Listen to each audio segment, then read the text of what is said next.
Hello friends, welcome to the channel. இப்போ நம்ம கோதுமை மாவு கேக் தான் செய்ய போகிறோம். எப்படி செய்கிறதுன்னு வாங்க பார்க்கலாம். ஃபஸ்ட்டு ஒரு பவுலில் ஒரு கப் பால் ஊற்றிக்கணும். அதை நல்லா மிக்ஸ் பண்ணிட்டு அதுக்கப்புறம் வெல்லத்தை அடித்து ஒரு அரை கப்பு வெல்லத்தை பால் கூட கலந்து அதை மிக்ஸ் பண்ணிக்கணும். நல்லா மிக்ஸ் பண்ணிகிட்டு இருக்கணும். அது கரையிற வரைக்கும் மிக்ஸ் பண்ணிகிட்டே இருந்துட்டு அதை நல்லா மிக்ஸ் பண்ணணும். வெல்லம் தெரியவே கூடாது இருக்கிறது. மிக்ஸ் பண்ணதுக்கப்புறம் ஒரு கப் கோதுமை மாவை போட்டு அதை கூட நல்லா மிக்ஸ் பண்ணிக்கணும். நல்லா மிக்ஸ் பண்ணிக்கிட்டே இருக்கணும். கோதுமை மாவு திட்டாக இருக்கிறது தெரியக்கூடாது. கொஞ்சம் கொஞ்சமாக போட்டு மிக்ஸ் பண்ணால் தான் நம்மளுக்கு நம்மளால் மிக்ஸ் பண்ண முடியும். மொத்தமாக போட்டு மிக்ஸ் பண்ண முடியாது. அப்புறமா அரை கப்பு அளவு எண்ணெயை ரீஃபைண்ட் ஆயில் ஊற்றி நல்லா மிக்ஸ் பண்ணிக்கணும். ரீஃபைண்ட் ஆயில் போட்டு நல்லா மிக்ஸ் பண்ணிக்கிட்டே இருக்கணும். மிக்ஸ் பண்ண அந்த ரீஃபைண்ட் ஆயில் கரைஞ்சிட்டே இருக்கும். நெக்ஸ்ட்டு ஒரு ஸ்பூன் அளவு பேக்கிங் சோடா, அரை ஸ்பூன் அளவு பேக்கிங் பவுடர் ஊற்றி நல்லா மிக்ஸ் பண்ணிக்கணும். மிக்ஸ் பண்ணிகிட்டே இருக்கணும். பேக்கிங் சோடா தெரியக்கூடாது, பேக்கிங் பவுடர் தெரியக்கூடாது. மிக்ஸ் பண்ணிகிட்டே இருக்கணும் நல்லா. அதுக்கப்புறமா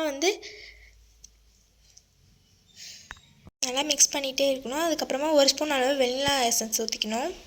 அதை நல்லா மிக்ஸ் பண்ணிக்கணும். மிக்ஸ் பண்ணிகிட்டே இருக்கணும். மிக்ஸ் பண்ணதுக்கப்புறம் ஒரு கண்டிஷனுக்கு வரப்போ நம்ம மிக்ஸ் பண்ண ஸ்டார்ட் பண்ணிட்டு அடுப்பில் கடாயில் வச்சுட்டு அது ஸ்லோ ஃப்ளேமில் வைக்கணும்.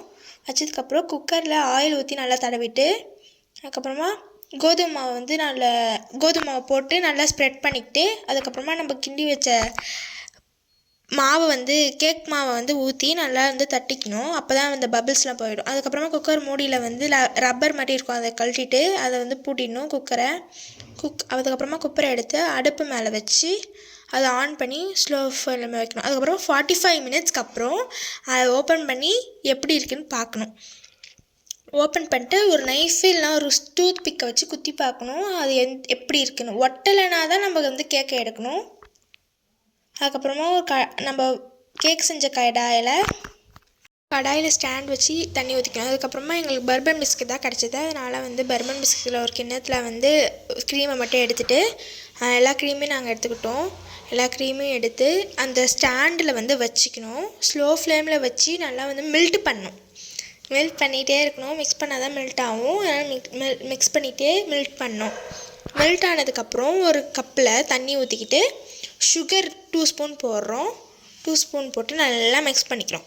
மிக்ஸ் பண்ணிக்கிட்டே இருந்துட்டு அதுக்கப்புறமா அந்த சாக்லேட் கூட அந்த சுகர் சிரப்பை கொஞ்சோண்டு ஊற்றி நல்லா மிக்ஸ் பண்ணிக்கணும். மிக்ஸ் பண்ணதுக்கப்புறம் அந்த கேக்கை நாங்கள் ஒரு பிளேட்டில் ட்ரான்ஸ்ஃபர் பண்ணிக்கணும். ட்ரான்ஸ்ஃபர் பண்ணதுக்கப்புறம் அந்த கேக்கில் கத்தி வச்சு ஓட்டை போட்டுக்கிட்டு சுகர் சிரப்பை அது மேலே அப்படியே பரப்பரன்னு அடிச்சு விட்டுறோம். அடிச்சு விட்டதுக்கப்புறம் அதை நல்லா ஸ்ப்ரெட் பண்ணிக்கணும். அப்போ தான் அந்த கேக்குள்ளே அந்த சுகர் சிரப்பும் அப்போ தான் டேஸ்ட்டாகவே இருக்கும். அதுக்கப்புறமா அந்த ஓட்டை உள்ளலாம் போனதுக்கப்புறம் என்ன பண்ணுறோன்னா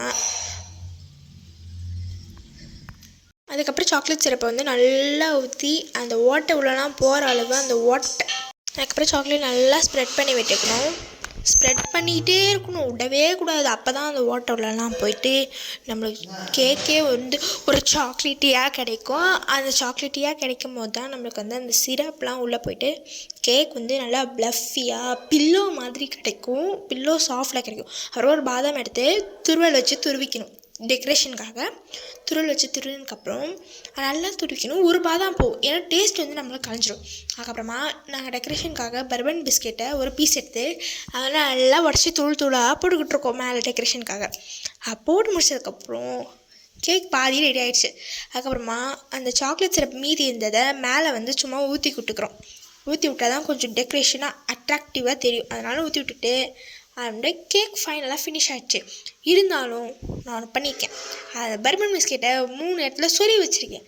சொறி வச்சா தான் நம்மளுக்கு அழகாக தெரியும். அதனால் சொறி வச்சுட்டு இப்போ கேக் ஃபைனலாக ஃபினிஷ் ஆகிடுச்சு. இப்போ நாங்கள் அதை வெட்டி அழகாக ப்ளஃபியாக சாப்பிட போகிறோம். பில்லோ மாதிரி ஸ்பாஞ்ச் மாதிரி இருக்குது அந்த கேக். சூப்பராக இருக்குது. Okay guys, bye. Next video